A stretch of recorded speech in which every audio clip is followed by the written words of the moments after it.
Richard Luka, missionnaire chrétien américain en mission au Libéria, fait la rencontre de Jessica, une jeune libérienne avec qui tout se passe très bien. Il commence une relation amoureuse et le monsieur décide de mettre fin à ses jours juste avant son retour aux États-Unis. C'est le sujet de l'émission dont nous allons discuter juste après le générique.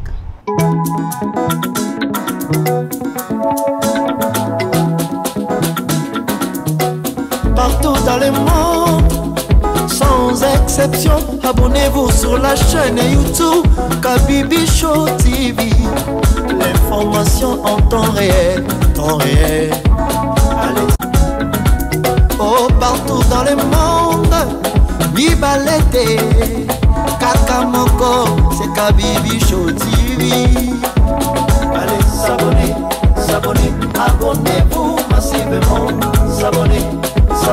abonnez-vous massivement. Bonjour et bienvenue sur ma chaîne Kabibi Loba. Comme vous savez, ici nous parlons des actualités, de la diversité, de tout ce qui se passe autour de nous. Nous allons parler de monsieur Richard, que je vous mets en photo. Ce jeune américain qui a quitté la Louisiane pour aller en mission chrétienne, évangéliser, parler du Christ, accompagné de son épouse. Ce monsieur s'est installé au Libéria, a commencé à voyager de ville en ville pour prêcher la parole. Il a fait des belles rencontres, comme vous pouvez le voir, en train d'évangéliser.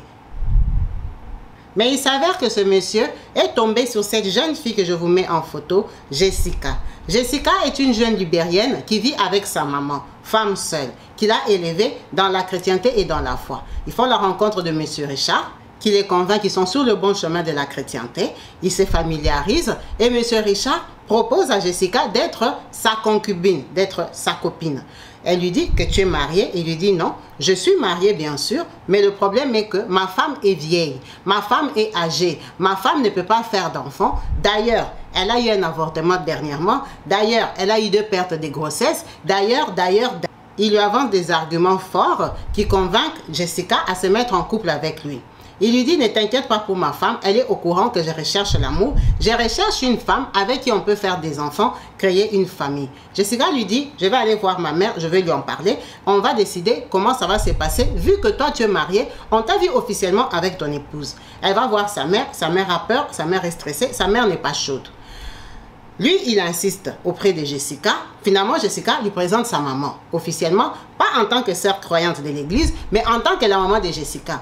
Ils discutent, il lui répète tout ce qu'il a dit à Jessica, que sa femme a des problèmes pour accoucher, que même aux États-Unis, ils ont vu plusieurs spécialistes, ça ne donne pas, c'est pas possible qu'elle ait des enfants. Donc, la femme, elle est d'accord et au courant que lui, il est en train de rechercher l'amour. Mais bien sûr que la maman se dit, ah, ça c'est une opportunité pour ma fille, c'est un blanc correct, c'est un chrétien, sa femme est d'accord, pourquoi pas? La maman est d'accord. Richard commence à fréquenter Jessica très rapidement. Il fréquente Jessica. Elle lui explique clairement qu'elle, en tant que libérienne, il y a la cérémonie de la dot. Il doit l'épouser au moins traditionnellement. Elle ne peut pas se mettre avec lui comme ça juste parce que lui, il a dit que sa femme n'accouche pas. Il est d'accord. C'est pour ça qu'on n'a pas compris. À la cérémonie de la dot, qui s'est passé que je vous mets en photo, la femme de Richard est présente. Alors, je ne sais pas ce que lui avait expliqué en lui disant qu'ils allaient faire à cette cérémonie-là. Il a remis des cadeaux à la famille, accompagné d'autres missionnaires qui étaient dans le coin. Ça veut dire que pour Jessica, elle estimait qu'elle était mariée. Mais apparemment, sa femme n'avait pas compris que c'était un mariage ou elle pensait que c'était une célébration des dons. La femme est repartie aux États-Unis parce que c'est une femme assez active qui gère certains business aux États-Unis. C'est le monsieur qui est plus dévoué dans les missionnariats. Donc la dame, elle retourne aux États-Unis, elle revient de temps en temps. Ça donne le temps à Richard de commencer à vivre avec Jessica. Après la dot, la maman demande à Richard de venir récupérer Jessica parce que maintenant c'est sa femme. Richard lui dit que non, lui ne peut pas prendre Jessica comme ça. Il préfère lui prendre un appartement. Il ne veut pas l'amener là où il séjourne avec sa femme quand elle est là. La maman est d'accord. Mais très vite, Jessica tombe enceinte parce que quand la femme n'est pas là et qu'elle est aux États-Unis, lui, Richard, il prend Jessica, il l'amène chez lui. Il engrosse Jessica. Jessica garde sa grossesse jusqu'à 2 mois. Elle dit à sa maman que je crois que je suis vraiment enceinte. Elle lui demande, est-ce que tu as dit à Richard? Elle dit non, pas encore. Va dire à Richard pour savoir comment vous allez vous organiser. Vu que sa femme est aux États-Unis, peut-être qu'il doit accélérer les démarches pour te prendre l'appartement et compagnie. C'est comme ça que Jessica va dire à Richard qu'elle est enceinte. Richard est étonné et Richard explose de joie. Il est content, il l'embrasse, il lui fait des bisous, des câlins. Ah, Jessica était satisfaite et contente de son coup. Waouh, Richard est content de la grossesse. C'est comme ça qu'il vient voir la maman. La maman lui dit, tu as appris? Oui, j'ai appris. En tout cas, d'après la maman qui est en train de témoigner là, il avait très bien réagi, il n'y avait pas de souci. À la grande surprise de Jessica, Richard lui dit qu'il doit repartir urgemment aux États-Unis. Genre, je vais voyager samedi. Jessica dit d'accord. Il lui dit alors, vu que toi tu es enceinte, il faut que je te donne des vitamines, il faut que je te donne des traitements qui vont bien garder ta grossesse. C'est comme ça qu'il prend Jessica, il met dans la voiture, il part dans son appartement, il lui injecte des produits qu'elle ne connaît pas. Après lui avoir injecté tous ces produits-là, Jessica s'est sentie très mal. Elle s'est sentie tellement mal qu'elle a fait un avortement dans l'appartement. Il l'a amenée à l'hôpital pendant qu'elle était déjà en train de saigner. On lui a juste fait un curetage. La maman a appris ça, elle était très mécontente. Elle est allée voir Richard. Richard a dit non, lui il ne comprend pas. Il lui avait donné juste quelque chose pour la relaxer, quelque chose juste pour se rassurer qu'elle est en bonne santé et tout et tout. Il n'a pas compris comment. Son corps a mal réagi. Ça, ce sont des produits que les Américains prennent. Ça marche toujours. En tout cas, toutes les deux, elles n'ont pas compris la réaction de Richard. Jessica rentre chez eux très fâchée parce qu'elle comprend qu'elle a perdu sa grossesse. Donc lui, Richard, il vient et commence à supplier Jessica. Oh non, ma chérie, ne te fâche pas. Oh patati, oh patata, comme ci, comme ça. Viens, on va sortir, on va aller faire un tour. Je vais te faire des courses. Je t'ai dit que je voyage samedi. Ok? La maman est d'accord. Il prend et la maman et Jessica et son frère. Il les met dans sa voiture, dans son 4x4. Il conduit jusqu'au centre-ville. Il achète beaucoup de courses à manger. Il dit à la maman et son frère de prendre un taxi, de rentrer à la maison avec toutes les courses et les cadeaux que lui leur a offerts et que lui, il a besoin de Jessica pour qu'ils aillent se promener en amoureux vu que lui, il va voyager le week-end. Il a besoin de parler avec elle, la rassurer, lui remonter le moral et s'excuser de lui avoir fait faire un avortement à contre-gré, à contre-cœur. Donc, la maman comprend qu'il est en train de supplier. Quand elle a vu la quantité de courses, elle était d'accord. Elle a laissé Jessica avec Richard, ils sont partis. Dès qu'il démarre la voiture, Jessica ne se sent pas bien parce qu'elle a eu un avortement il y a 2 jours. Qu'est-ce qu'il fait? Il prend des médicaments qu'il lui donne encore. Il lui dit, ce sont des médicaments de douleur. Prends ça parce que tu as un peu le vertige et tout ça, ça va te calmer. Elle aussi, par amour, elle continue à le croire. Elle prend des comprimés qu'elle avale. Elle commence encore à se sentir très fatiguée. Elle commence à se sentir anesthésiée. Elle commence à sentir le vertige. Elle commence à avoir envie de dormir. Lui, il démarre la voiture. Il lui dit, on sort un peu de la ville. On va faire un tour. Vous voyez un peu du genre, on va dans une ville qui a 15 km, à 20 km, juste question d'échanger un peu d'air, qu'on parle, qu'on se convienne comment les choses vont faire. Dès qu'ils arrivent en plein milieu de la route, vous voyez, ce sont des routes des départementales. Lui, il voit, il regarde, maintenant, il voit que Jessica, ça va pas trop bien. Elle lui dit qu'elle a chaud, qu'elle a froid, qu'elle se sent pas bien et tout ça. Il lui dit, mais toi, je comprends pas, tu supportes aucun médicament européen. Comment tu viendras vivre aux États-Unis si tu es comme ça? Bois de l'eau. Jessica boit de l'eau, boit de Fanta et tout ça. Lui, il continue à conduire. Elle lui dit, je suis fatiguée, c'est mieux qu'on rentre à la maison. Il lui dit, non, de toute façon, là, on part se reposer, on va rester à l'air et tout ça. Je vais te laisser te coucher là-bas. Donc, quand ils arrivent en chemin, il freine la voiture. Il lui dit qu'il veut se soulager. Il veut aller au petit coin, juste dans la brousse. Là, vous voyez, les routes qui font un peu la départementale. Il n'y a pas de maison, il n'y a pas d'immeuble, il n'y a rien du tout, il n'y a que la route. Donc, il freine la voiture un peu sur le côté. Il dit, il va aller se soulager. Il prend un couteau. Il prend un couteau qui était dans sa voiture. Il dit, Jessica lui demande, pourquoi tu prends le couteau? Il dit, non, on ne sait jamais. Comme c'est un peu la brousse là, comme ça, peut-être qu'il peut y avoir un serpent, un animal sauvage et tout ça qui peut apparaître. Au moins, j'ai quelque chose pour me défendre avec. Elle lui dit, ok, d'accord, vas-y, je t'attends. Il descend, il dit, ah, Jessica, j'ai peur, viens m'accompagner. Elle dit, mais moi, je ne me sens pas bien. Il lui dit, oui, mais si tu restes assise comme ça dans la voiture, ça ne va pas aider. Il faut que tu descendes, tu viens, tu marches un peu comme ça, tu auras le courage. Il faut bien te comporter avec les comprimés parce que ça, ce sont les comprimés qu'on boit aux États-Unis. Donc, elle, Jessica, elle descend de la voiture, elle le contourne, elle vient vers lui. Ils se tiennent à la main, ils commencent à avancer. Là où ils arrivent, elle lui dit, mais tu peux déjà te soulager ici, tu n'as pas besoin d'aller très loin comme ça au fond de la forêt. Il dit, non, mais moi, je préfère qu'on ait un endroit, je suis quand même un serviteur, je ne veux pas qu'on me voie. Elle dit, mais qui va te voir ici? Il n'y a personne. Malheureusement pour lui, quand ils avancent, ils entendent des voix. Ils entendent des voix des gens qui sont en train de monter, qui sont en train de revenir de la brousse là. Il dit, ah, tu vois, je t'avais dit qu'il y avait des gens. C'est comme ça qu'il fait pipi rapidement. Il se retourne avec Jessica et son couteau. Il remonte dans la voiture.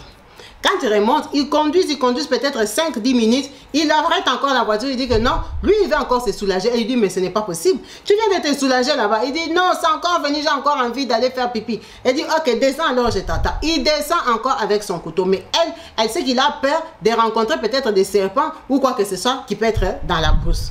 Elle le laisse descendre. Il lui dit, non, ne reste pas là. Toi, viens m'accompagner. Elle refuse. Elle dit, moi, je ne vais pas t'accompagner. Va faire seulement là à côté, il n'y a personne. Maintenant, il part, il fait un tour, il revient. Il dit, ah, le pneu a dégonflé, on dirait que la voiture a un problème. Regarde, le pneu est dégonflé. Je veux faire monter les pneus. Il ouvre le coffre de la voiture. Quand il ouvre le coffre, il dit à Jessica de descendre parce que lui, il veut monter la voiture. Tu ne peux pas rester dans une voiture qu'on est en train de monter pour changer des pneus. C'est comme ça que Jessica descend de la voiture. Quand elle descend, elle vient de son côté. Là où il est, après avoir ouvert le coffre, il lui dit, ah, mais tiens, on dirait un insecte ou une bête qui est en train de marcher sur toi. Elle dit, ah bon, où ça? C'est comme ça que lui dit, attends, je vais la tuer pour toi. Il prend, il tape pour tuer la bête. C'est ça qu'elle, elle sait. Elle sait qu'il a pris sa main. Elle sait qu'il prend sa main pour tuer maintenant la bête qui est sur son épaule. Donc, elle lui tend l'épaule et lui, il fait quoi? Il tape le couteau. Elle n'a pas senti que c'était le couteau. Elle s'est dit qu'il a tué la bête très fort. Donc, qu'est-ce qu'elle fait? Elle tombe sur lui. Elle s'écroule. Elle dit, ah, tu m'as tapé la main très fort. Et lui dit, ah oui, elle n'est même pas morte. Viens sur les côtés. Il l'amène maintenant dans la brousse. Il l'amène en brousse. Quand ils arrivent en brousse là-bas, il commence à descendre avec elle dans la brousse. Elle est déjà un peu avec les vertiges, elle n'a pas de force, donc elle le suit, il est plus costaud qu'elle. Il l'amène là-bas dans la brousse, il la fait tomber par terre. Maintenant, il commence à taper. Maintenant, lui, il dit, je vais te sauver, je vais te sauver. En fait, il est en train de la poignarder, il est en train de la trancher. Donc, quand elle tombe, elle s'écroule, elle le voit au-dessus de lui, en train de lui dire, je vais t'aider, je vais t'aider. Il est en train de lui donner des coups sur la poitrine, dans le cou, je vais t'aider, je vais te sauver, je vais t'aider, je vais te sauver. Elle ne comprend pas ce qui se passe, mais elle dit que ça lui faisait très mal. Elle se dit, tout ce temps, il est en train de tuer, c'est quelle bête? Est-ce que c'est un serpent qui m'a attrapé autour du cou? Est-ce que c'est quoi que ce soit? Elle était en train de crier, par malheur pour lui. Quand il était en train de tirer Jessica, derrière le capot de la voiture, parce qu'elle avait levé les capots. Donc lui et Jessica ne voyaient pas derrière la voiture. Alors qu'il y avait une moto qui venait. Quand il avait pris son couteau pour taper à Jessica à l'épaule, il ne savait pas qu'il y avait déjà une moto qui venait, il ne les avait pas vus. Donc, et les gens de la moto, ils ont vu une voiture mise sur le côté, une voiture avec le coffre ouvert, ils se sont dit c'est quelqu'un qui est en panne. Et d'un coup, ils voient un blanc en train de passer avec une fille noire, ils sont en train d'aller en brousse. Ils ont compris que mais ce n'est pas possible. Qu'est-ce qu'ils sont en train d'aller faire? Vu que Jessica n'avait pas de force, elle marchait comme ça, elle le suivait. C'est lui qui l'a tiré vers la brousse. Donc, ils sont en train d'avancer. Lui, avec le stress, il ne les a pas vus, il n'a pas entendu la moto. Donc, le temps qu'ils arrivent, il entre juste un peu, le temps de la faire tomber, de commencer à mettre son couteau. Et ils ont freiné, ils ont entendu Jessica en train de crier. C'est comme ça que ces deux messieurs ici, ces deux jeunes hommes, décident de quitter la route. En courant, ils viennent vite au secours de Jessica parce qu'ils entendent la voix d'une fille en train de crier. Quand ils arrivent, lui, il se rend compte qu'il y a deux garçons derrière lui. Qu'est-ce qu'il fait? Il est costaud, ce monsieur. Il se lève pour les attaquer. C'est comme ça qu'il blesse le garçon que je vous mets en vidéo là. Il attaque le garçon et l'autre saute sur lui derrière. Donc, il commence la bagarre. Il comprend bien qu'eux, ils sont deux et lui, il est rempli d'émotions. Il fait quoi? Il jette son couteau, il détale, il court, il monte dans sa voiture, il laisse Jessica. Pour lui, il s'est dit que Jessica, c'est fini parce qu'il a eu le temps quand même de lui donner 4-5 coups. Les garçons, qu'est-ce qu'ils font? Ils prennent Jessica, ils la mettent sur la moto. L'autre prend le téléphone, appelle la police. La police vient dans l'autre sens, il signale la voiture, la couleur et tout ça. C'est un blanc. Combien de blancs il y a sur cette route-là? La police va directement, tombe sur lui.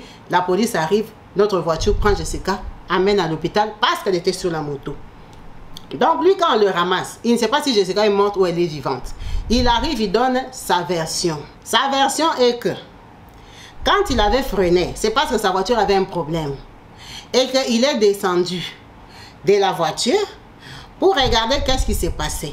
Et elle, Jessica, elle a pris aussi l'initiative de descendre et venir devant pour voir ce qui s'est passé, pourquoi lui il avait freiné. Par malheur pour Jessica, dès qu'elle est descendue, qu'elle a fermé la portière comme ça, il y a une autre voiture qui est venue par derrière, qui l'a cogné. Et la voiture a eu peur de s'arrêter. Quand il a cogné Jessica, Jessica est tombée. Donc la voiture a eu peur de s'arrêter. C'est comme ça que lui, il a pris Jessica. il a décidé de la prendre, l'amener dans la brousse parce que là, au moins, il peut bien faire et pratiquer les premiers soins de secours que lui, il avait appris à Louisiane. C'est pour ça qu'il avait ramené là-bas en brousse. Ce n'était pas pour la tuer. Il n'a pas compris comment les deux garçons-là sont venus, ont commencé à l'agresser. C'est comme ça que par peur, pour sauver sa vie, il a laissé Jessica, il a fui. Parce que les garçons-là, quand ils ont vu que Jessica avait beaucoup de sang partout, ils croyaient que c'est lui qui avait fait à Jessica toutes ces marques-là, alors que lui, il essayait de récupérer Jessica. Le monsieur était conscient qu'il y avait deux garçons qui allaient témoigner contre lui. Mais en sachant qu'il avait bien poignardé Jessica, il pensait qu'elle était décédée. On l'a écouté, on l'a laissé tranquille. Jessica est partie à l'hôpital. Jessica aussi a survécu. C'est qui a piégé encore notre frère Richard, monsieur le missionnaire. C'est comme ça que Jessica se réveille. C'est ça la photo que je vous mets de Jessica en train de parler. Jessica en train d'expliquer ce qui lui est arrivé. Jessica a expliqué la version que je viens de vous expliquer là. Où elle dit qu'il s'est arrêté 2 fois pour faire pipi. Et la 3e fois, il a dit qu'elle avait une bête et lui, il lui a donné un coup. Mais par contre, ça lui avait fait très mal. Elle s'est demandé c'est quel genre d'insecte qu'il est en train d'écraser comme ça sur mon épaule. C'est tout ce qu'elle se rappelle parce qu'elle avait déjà pris des médicaments. Quand on l'a tirée, elle a su qu'elle avait quitté la route. Elle allait dans la brousse. Mais elle n'avait pas la force pour se défendre. C'est pour ça que quand elle était couchée, à même le sort face à lui, il lui disait que je vais te sauver parce qu'elle le regardait. Elle était un peu consciente, elle le regardait. Elle ne comprenait pas ce que lui était en train de tuer. Pourquoi lui donner beaucoup de coups comme ça? Elle ne se rendait pas compte qu'il avait. Cette histoire s'est passée qu'au mois de septembre 2023. Donc notre monsieur est encore aux arrêts et on a découvert que son vol était le soir même. Le soir où il allait amener Jessica en brousse, le soir où ils ont fait les courses, c'était le jour de son vol. Donc il devait partir ce jour-là. C'est pour ça qu'il voulait finir avec Jessica avant de prendre son avion. C'est à Jessica qu'il avait menti qu'il allait partir le week-end. Il n'y avait pas de vol le week-end, il partait ce jour-là même. Donc, quand on l'a interrogé, on est allé interroger la maman de Jessica. Elle a dit qu'elle ne comprend pas pourquoi il a réagi comme ça. Déjà, il a fait avorter et maintenant, il voulait finir avec elle. Apparemment, la femme du monsieur avait appris pour la grossesse de Jessica. Et ça s'est très mal passé. C'est pour ça qu'il courait vite aux États-Unis avant qu'on lui demande le divorce, avant que ça chauffe sur sa tête, avant que ça soit chaud dans sa famille, dans sa maison. La femme était très en colère parce qu'elle avait appris pour la grossesse. Comment la femme avait appris pour la grossesse? Parce que cette dame-là avait eu des soupçons, avait eu des échos que son mari sortait avec Jessica. Elle a donc appelé la maman de Jessica. La maman de Jessica lui a dit pour la grossesse. Elle a dit que Jessica vient de perdre le bébé et tout. Elle dit quel bébé? Elle dit mais le bébé qu'elle devait faire à Richard, comme toi tu n'accouches pas. Comment ça moi je n'accouche pas? Quand la femme a appris que la maman de Jessica était au courant qu'elle avait perdu sa grossesse et qu'elle n'accouchait pas, vous savez que c'est très délicat, que c'est très touchant et que ça fait mal aux femmes qui sont en train de se battre pour fonder des familles qui n'arrivent pas, qui sont en difficulté, et apprendre que ton mari est en train de raconter des choses comme ça dehors, ça énerve, ça l'a mise dans tous ses états. Donc elle avait appelé Richard pour lui dire qu'elle va divorcer. Et Richard, sous la panique et la colère que la maman, la famille de Jessica sont en train de briser son couple, il voulait finir avec Jessica pour rentrer aux États-Unis, aller dire à sa femme que c'est même faux, cette fille-là est déjà morte. C'était juste ça, sa solution. Cette histoire est juste grave et écœurante. Cette histoire fait mal. C'est très douloureux de savoir que les gens peuvent être aussi pervers, d'avoir des réactions radicales à ce point, de se lever, d'exterminer une petite fille comme ça à l'occasion de rien du tout. Elle n'a rien demandé. C'est lui qui l'a approché. S'il voulait profiter d'une fille, il n'avait qu'à prendre une fille officiellement que tu es ma copine et puis plus rien après. Moi j'habite aux États-Unis, je suis un passe-temps, un aventurier, un missionnaire aventurier rigolo. Je suis venu me balader ici en Afrique avec les frais de l'église. C'est tout. Il pouvait juste lui dire ça. Ne pas lui vendre les rêves du genre je vais t'amener aux États-Unis, ma femme n'a pas d'enfant, ma femme n'a pas celui-ci. Il y a des gens qui viennent, ils font exactement comme lui. Ils terminent leur mission, ils fouillent, ils partent en Europe pour toujours, ils ne reviennent plus. Ils ne cherchent plus ces filles-là. Ils laissent au moins la fille en vie avec son enfant métis. Il ne vient pas l'exterminer comme ça pour dire que lui, il va rentrer aux États-Unis parce que sa femme va le divorcer. C'est juste incroyable. C'est incroyable et inconcevable que cette histoire peut se passer encore en 2023. Et j'espère que ce monsieur Richard sera arrêté et retenu en prison au Libéria. Parce que avec son passeport américain, c'est très fort possible qu'on le libère et qu'on dise qu'on va aller le juger là-bas pour garder sa liberté. C'était le partage d'aujourd'hui. Laissez-moi en commentaire ce que vous avez pu voir et tirer comme pensée de cette histoire de Jessica qui s'est passée en début septembre 2023 au Libéria. En vous remerciant pour votre présence sur ma chaîne YouTube Kabibi Loba, je vous souhaite une très bonne soirée. Restez branchés et connectés. Peace and love chez vous. Bye.